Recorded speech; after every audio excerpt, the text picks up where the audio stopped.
The confidence by Dr. Mathew Lani is the greatest confidence I've seen in my entire life. Bro literally thought he could initial himself like Dr. Dre or Dr. Zeus, even Dr. Malinga. He had people listening to his advice while walking down the corridors of public hospitals to make it even seem more legitimate. What's more scary for me is that nobody checked him. Bro was in and out those corridors like lunchtime custard and jelly vibes. But not long after, bro, things came crashing down.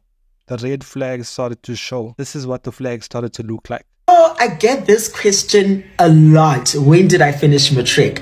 Okay, so firstly, I don't have a matric certificate. I have a high school diploma because I got a scholarship to study through the Cambridge International Schools. So I actually have a high school diploma from Cambridge University.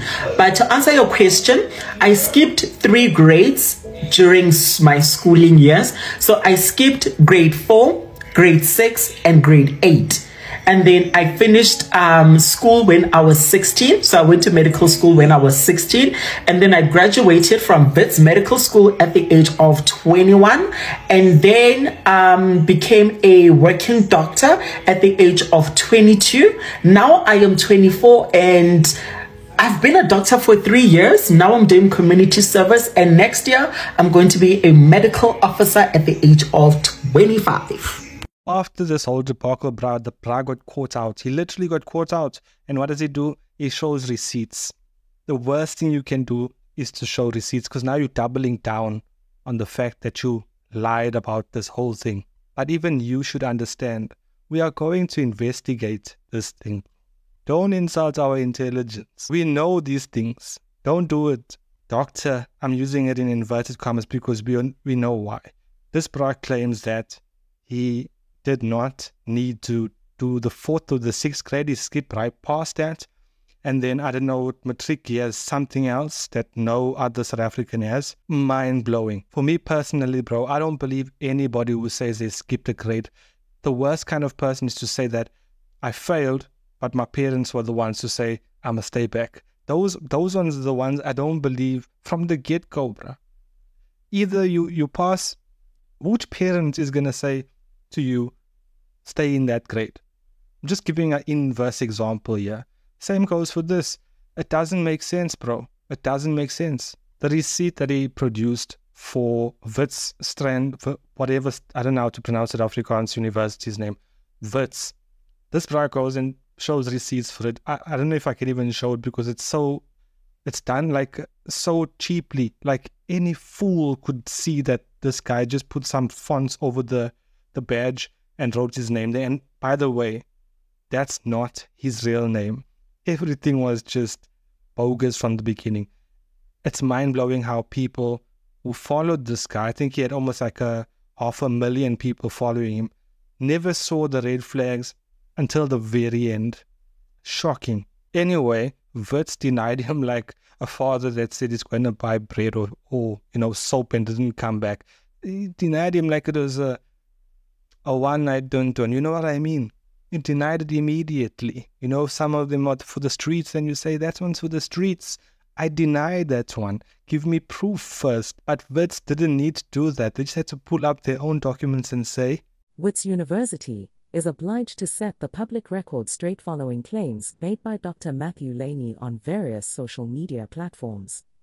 Based on the names presented to the institution and the facts on hand, the university cannot find any person with the name Mathew Bongani Zingilwa or Sanal Zingilwa in recent years. We are requesting Dr. Mathew Lani to retract any such claim with immediate effect. Bro, you chose the absolutely worst country to pull off something like this ever. South Africans are known for roasting these kinds of people. Soon you will find Nando's making an ad about you. I can guarantee, I can see it coming. The marketers and the advertisers in that room are splitting around deciding how they're going to incorporate your gak as an advert. And by the way, he's not the first one to get away with this. I remember Jacob Zuma went overseas and had Dr. Zuma there. There's now reports of other people claiming to be what they are not on paper.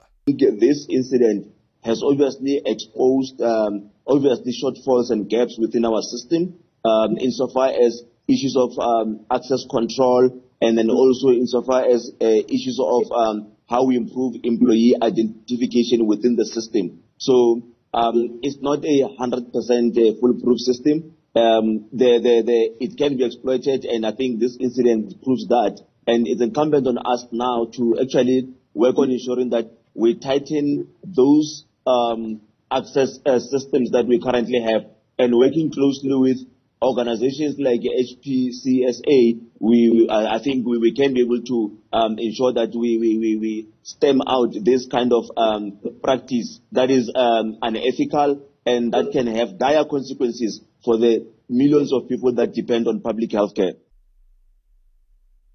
And they are getting away with it. It is, I think my personal opinion on this whole matter is that people are tired of being unemployed, so they will employ themselves. They will just go into the work and start working. No pay. They will just start working and working until they are working, and they think that they are in, and then somehow they are in and they are working. But in the medical profession, bro, that's not the place to go and tata my chance. It's not the place to go and try. It's not the place to go and see if you can. That goes for pilots and ship captains or whatever. Those highly technical skills, don't try it. You can walk into SAPS maybe with the uniform and just, or to Spa or whatever. Even Mr. Price, you can just go in there, put a Mr. Price top on. Nobody will know. And then eventually you can just say you've been working here, you want your pay. Klar. But to be a doctor, and you know what's the worst part of this? This guy is like 22 years old. Literally 22 years old. Who do you know that is a qualified doctor at the age of 22 or under? I don't even know exactly what his age is. Furthermore, things have gotten much more serious for him. And look, it's youth, it's our young South Africans. We don't like to see these kinds of things. Obviously, it's not like we are championing it, but it's just so funny. And the way he's downplaying it makes it even worse. Like, if you came out remorseful, if you said, look, it was all just like a act on social media, this bro doubled down. He's saying that people are making rumors about him. He's doubling down. And this is what it has led to. Gauteng Health Department has opened a criminal case against a social media influencer claiming to be a medical doctor. Officials say the 27-year-old, popularly known as Mathew Lani, has been falsely presenting himself as an employee at Helen Joseph Hospital in Johannesburg. But he's now been exposed as fake, and who actually, apparently he actually stole the identity of a medical intern at another institution. The Health Professions Council of South Africa and Wits University have all distanced themselves from this bogus doctor. Anyway, guys, let me know what you think about the situation. Let me know if you know anybody in this situation who has tried something like this. And in most cases, it's not going to end up well. Especially if you are doing it in South Africa, my bro, it's the worst country to play around with these games. You will be caught, and not only caught, you will be made a laughing stock forever. This bra literally thinks you can be Dr. Dre, Dr. Seuss, Dr. Malinga, Dr. Kumalo, all these doctors. That doctor is not real, bro. I don't know who told you that you can just put doctor. And apparently, the real Dr. Mathew Lani exists, and he is now suing this guy for using his credentials to practice.